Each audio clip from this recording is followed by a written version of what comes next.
বর্তমানে ঢাকা শহরে সংসদ ভবনের সামনে গিয়ে আন্দোলন করছে, শাড়ি পইরা বলছে আমি আমার পোশাকের অধিকার চাই, আমি ছেলে হইছি, আমি মেয়েদের পোশাক পরবো। এগুলো ফুল লেডিস।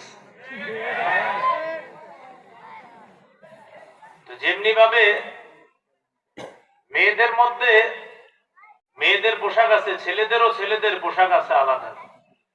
ছেলেরা মেয়েদের পোশাক পরা, মেয়েরা ছেলেদের পোশাক পরা, এই জাতীয় নারী পুরুষের উপর আল্লাহ আল্লাহ রসুলের অভিশাপ। আল্লাহ আমাদেরকে হেফাজত করেন।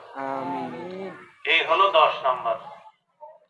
রাসূলুল্লাহ সাল্লাল্লাহু আলাইহি সাল্লাম বলেন, লা তানজুর ইলা ফাখিযি হাইয়িন ওয়ালা মাইয়িত। নবীজি বলেন, তুমি জীবিত ব্যক্তির রান দেখবা না, মরা ব্যক্তির রান দেখবা না। তুমি জীবিত ব্যক্তির রান দেখবা না, মরা ব্যক্তির রান দেখবা না।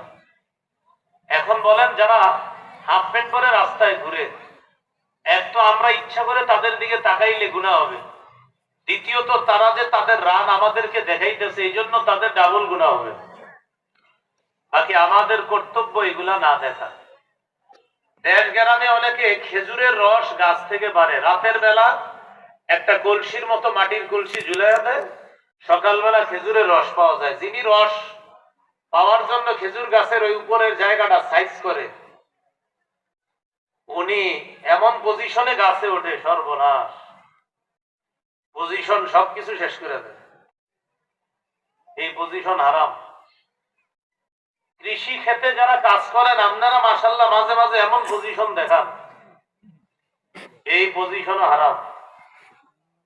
পজিশন যেখানেই থাকেন হাঁটুর নিচে কাপড় থাকতে হবে। তো এইখানে আপনার